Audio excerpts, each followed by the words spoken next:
Welcome back to the Deep Dive.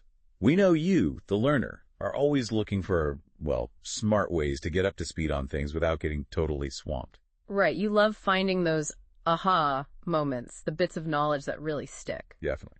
And today, we've got some great material you sent over. We're stepping into fitness walking. We are. We're diving into a YouTube video transcript. It's from the Walk at Home channel called Fast Walking in 30 Minutes Fitness Videos. Okay. So our mission today is pretty clear. Unpack the principles, the benefits of the specific style of walking they present. Really get into what makes it work. Sounds good. Let's unpack it. Yeah. So the video kicks off with a quick 4 basic step review. Just walk, walk, walk, walk. Seems simple enough. Yeah, it is simple, and that's the point. It's your warm-up. Think of it as like gently waking everything up, getting the muscles ready. And they mentioned keeping time with the music. That's key. It controls the pace, you know. Yeah. The beat basically sets your miles per hour, keeps things consistent as you start. Right. And I like that they say, just move. Don't worry about perfect form, especially if a move is new. Takes the pressure off. Absolutely. It's about participation over perfection, especially early on. Then comes the out together step. Still warming up. What's that doing exactly? That little shift. Well, you're widening your stance just a bit. It starts to engage sort of the inner and outer thigh muscles more than just walking straight ahead. Okay, makes sense. Then, easy kicks. Why bring in kicks so early, even gentle ones? It's still about preparation, warming up those big leg muscles, quads, hamstrings, and they use that phrase, juice in the joints. I like that, sort of lubricating things, getting ready to move more freely. Exactly. It's a good visual. Next up are knee lifts, and there's a specific instruction about posture. Yeah, long and tall, pull the belly button toward the spine. That's core activation, isn't it? Definitely. Engaging those deep abdominal muscles. It gives you stability, especially when you're lifting one leg off the ground. Super important. Then they start moving around more. 2 steps forward, 2 steps back. And they say this hits muscles a normal walk misses. Right, because when you just walk forward, it's mainly quads and hamstrings in one direction. Adding that backward step, even just 2 steps, brings your glutes and calves into it differently. So that's part of the total body walking idea they mentioned. Precisely. It makes it more well-rounded than just strolling down the street. Then there's a quick bit of just lifting the feet higher, like a little march, followed by side steps, but with a reach. Now the upper body's coming in. Yeah. Arms and shoulders get involved. That reach stretches the sides, engages the shoulder girdle, and you're still keeping that core tight. Okay. And after that, tap outs with a slight squat. That little dip, yeah. Yeah. Even that small bend engages the quads and glutes a bit more. It's like a gentle introduction to more dynamic leg work. Which leads into mini squats with lateral arm raises. So it's still gentle, but layering things up. You got it. It's a really smart warm-up, progressively activating everything, getting the heart rate up just a bit, preparing the whole system, not just the legs. Okay, then the beat changes. Faster music. Time for cardio right. Get the heart rate up, burn some calories. Exactly. The intensity shifts here, and the pattern changes to 1, 2, walk, walk, walk. That little stutter step almost forces you to pick up the pace. It does. Then double side steps, but now with arm movements opening and closing. Why add the arms like that? Well, keeps the momentum going, involves more muscles, obviously, burns a few more calories, and adds a coordination challenge. Good point. You're engaging the chest and back muscles rhythmically with the legs moving sideways.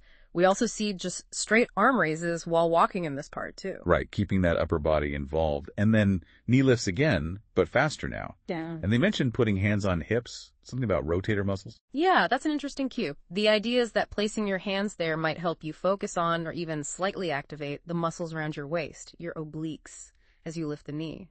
Subtle, but it adds another layer. So this faster pace, more arm work. Yeah. What's the big payoff physiologically? You're pushing your heart rate into that aerobic zone. That's fantastic for heart health, lung capacity, makes them stronger, more efficient. Plus, the higher intensity definitely burns more calories. And those small additions, like engaging the core or obliques, build overall stability and muscle tone. Okay, makes sense. Moving into more focused leg work now. Kickbacks first, hamstring curls, they call them. Right.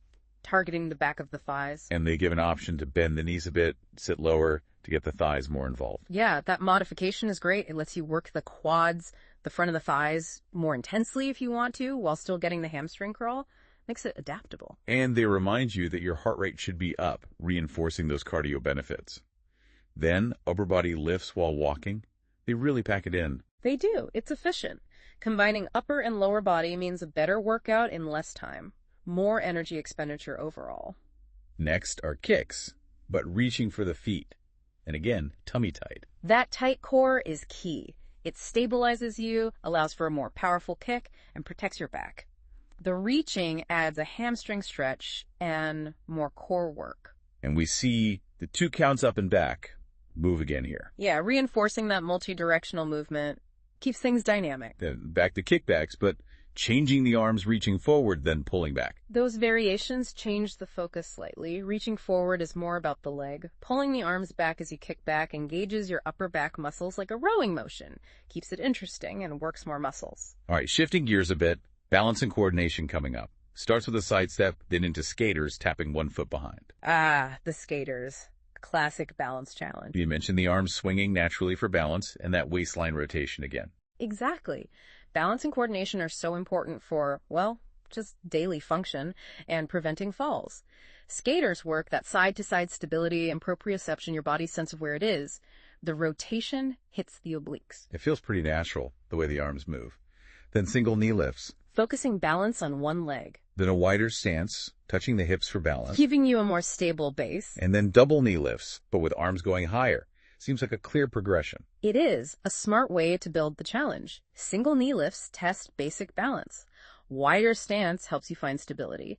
Double knee lifts, especially with higher arms, raise your center of gravity and really test your coordination and core control. We also get upper body reaches and pushes while walking here, and then that named move, Camilla, step tap, 2 forward, 2 back. Yeah, giving it a name helps. But look, adding these sequences, it's not just physical, it makes your brain work too, right? Remembering the pattern, keeping the rhythm, it boosts coordination. True.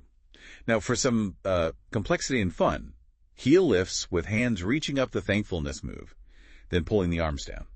That's a nice touch. Adding those cues makes it less clinical. Heel lifts are great for the calves, obviously, and the arm movements keep the upper body engaged. Then we see those stronger kicks again, tight tummy, reaching, really driving home that full body connection. Repetition with focus on form. Important. And then 2 up and 2 back, but moving to the corners with optional claps. That definitely ups the coordination. Oh, yeah. Moving diagonally, changing direction, adding the claps that requires more spatial awareness, more rhythm, makes it feel more like dancing maybe, more engaging. And they slip in a quick mention about shoes. Important reminder. Very important. Good walking shoes give you the support and cushioning you need for all these different movements. Reduces injury risks significantly. Can't stress that enough. Definitely. Okay, advanced movements, focusing on the core. They mention shoes again, then side steps that turn into heels to the front. Ooh, that sounds tricky for balance. It is. Switching from a side tap to putting your heel down in front forces you to control your momentum and really use your core to stay balanced. And it adds more trunk rotation, hitting those obliques again. Then we revisit the 2 up, 2 back in the corners with the claps, reinforcing that pattern. Building on complexity. And then a combination. 2 up, 2 back, right into double side steps. See how they link things together now? That flow challenges your coordination and balance even more. Right. It really shows how this is total body walking, far beyond just putting one foot in front of the other. Now, endurance and engagement. The focus is on a power walk, adding arm pushes. We talk about building stamina, stronger heart, bones, muscles. Right. This is about sustaining the effort. Power walking with active arms really elevates the intensity, contributing to all those long-term benefits, bone density, muscle strength, cardiovascular health. Consistency here is key. To toss in a cha-cha, step, step, run for 3. That looks fun. Yeah, little bursts of variety like that. Keep it fresh, keep you engaged mentally. Then back to kicks. Tight tummy, reaching for feet. Hammering home that technique. Good form. Full body engagement, proper alignment, always important, especially when you might be getting tired. Reviewing the 2 up, 2 back in corners, encouraging you to move around the room. Making it dynamic, using your space. It feels less like a rigid exercise then. And ending this section with kickbacks to heaven and pulling arms down, kind of a final power burst. Yeah, a strong finish to the main workout phase before the cool down. Okay, cool down time. Starts with the grapevine, nice and flowing. Perfect for gradually lowering the heart rate while keeping the blood circulating. Still moving, but gently. Arm raises and pushes are included too. Keeping the whole body involved, just less intense. Then tap outs, and a turning tap with an opposite arm reach. Still focusing on movement, a little bit of rotation, but slowing it down.